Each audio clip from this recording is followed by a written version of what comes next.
जो लाठी चार्ज हुआ है उस पर मैं बोल चुका हूँ, इट वॉज वेरी ब्रूटल। और जिन पुलिस ऑफिसर्स ने ये करा है उनको लेकर हम कोर्ट में जाएंगे। और हमारे प्रोटेस्ट का आज 34th डे है। सोनम सर की हंगर स्ट्राइक जारी है। आज उनकी हंगर स्ट्राइक का 26th डे है। तो जब तक हमारी डिमांड्स नहीं होती, डिमांड्स पूरी नहीं होती, तब तक हमारा प्रोटेस्ट जारी रहेगा। But we are requesting Sonam sir to end his hunger strike because we can not afford to lose his life. ये बात 2 दिनों से लगातार जंतर मंतर के बाहर कुछ सड़कों पे हंगामा हो रहा है, वारदात हो रहे हैं। आप भी लगातार अपील कर रहे हैं ऐसी चीजें ना करें। कौन से लोग ये बाहर से लोग भेजे जा रहे जानबूझकर प्रोटेस्ट को खराब करने के लिए। हम यहाँ पर 1 महीने से बैठे हुए थे, 1 महीने में ऐसी कोई वारदात नहीं हुई। लेकिन अब क्या हो रहा है, जैसे ये प्रोटेस्ट बड़ा हो गया है तो ये बाहर से गुंडे भेजे जा रहे हैं बीजेपी द्वारा जानबूझकर लोगों को उकसाने के लिए। और यही लोग हैं जो पथराव करे बीजेपी के। पुलिस यहाँ पर पत्थरों के ट्रक लाकर रखती है, बीजेपी के गुंडे आते हैं, वो पत्थरबाजी करते हैं और फिर कॉकरोच जनता पार्टी के लोगों को बदनाम करते हैं। What about the discussion? The central cabinet ministers are saying door is open. Our door is, Jantar मंतर's door is also open. Abhijit दिपकेजी, तुमची आता भूमिका काय नक्की नेमकी? तुम्ही आंदोलनावरती ठाम आहात, परंतु चर्चेसाठी तुम्हाला बोलवण्यात आलेलं आहे. चर्चेसाठी तुम्ही जाणार की सरकार इकडे आहे? आम्ही मागच्या वेळेस सरकारकडे गेलो होतो चर्चेसाठी, पण सरकारने 5 तास बसून ठेवलं. 5 तासात ते फक्त 10 मिनिटं बोलले.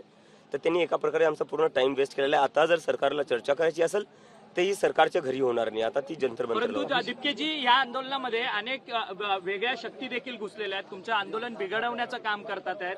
आणि या सगळ्या आंदोलन बिघडवत असताना पोलिसांचा देखील सौम्य लाठीचार्ज जो आहे तो आंदोलकांवरती होताना पाहायला मिळतोय. काय सांगाल या संदर्भात? जे लोक इथं उत्मात करतात पोलीस त्यांना काही करत नाही. 12 वर्षांच्या मुलींवर लाठीमार करतायत ते. 15 वर्षांच्या मुलींचे कपडे फाडून त्यांना मारतायत. पण जे सिव्हिल ड्रेसमध्ये काही लोक दगडफेक करत होते आणि असं पाहण्यात आले की काही पोलीसवाल्यांनी सुद्धा गाड्या फोडलेल्या आहेत.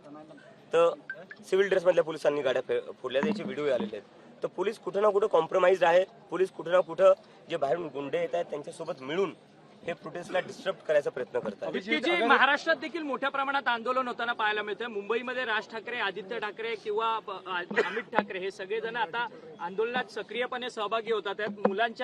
आंदोलक मुलांच्या पाठी उभे राहतात आहेत. आज प्रकाश आंबेडकरांनी महाराष्ट्र बंदची हाक दिली आहे, तर परवा पुन्हा एकदा दोन्ही ठाकरे बंधू एकत्रितरित्या आंदोलन करतायत. कशा पद्धतीने या सगळ्या आंदोलनाला बघताय आणि तुमचा जाहीर पाठिंबा काय तुमचा मेसेज आहे? माझा मेसेज हाच आहे जो मी आधीच म्हणत होतो की आता वेळ आलेली आहे.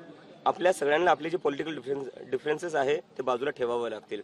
आपले जे काही आयडिओलॉजिकल डिफरन्सेस आहे ते बाजूला ठेवावे लागतील. कारण की आता जो विषय तो खूप मोठा विषय आहे, देशाच्या भविष्याचा विषय. जर आज आपण एकत्र येऊन आवाज नाही उठवली किंवा आंदोलन नाही केलं तर ह्या देशात वाचवण्यासारखं काही राहणार नाही. मुलांचं भविष्य वाचवण्यासारखं. मुख्यमंत्री देवेंद्र फडणवीस म्हणतात की मुलांच्या खांद्यावरती बंदूक ठेवून हा सगळा आंदोलनाचा प्रकार सुरू आहे आणि फेसलेस आंदोलन आहे अशा पद्धतीची टीका करतात ते. मुख्यमंत्री फडणवीसांना माझी एकच विनंती आहे, तुमच्या घराच्या 500 मीटरवर आकांक्षा चतुर्वेदीने आत्महत्या केली होती. पहिले तिच्या घरी जा साहेब, तिच्या घरी जाऊन भेटा. तिचे आईवडील आजही म्हणतायत की आमच्याकडे सरकारचं कोणीच नाही आलेलं आहे. तर तुम्ही तुमचं काम आधी नीट करा, नंतर दुसऱ्यांना ज्ञान द्या.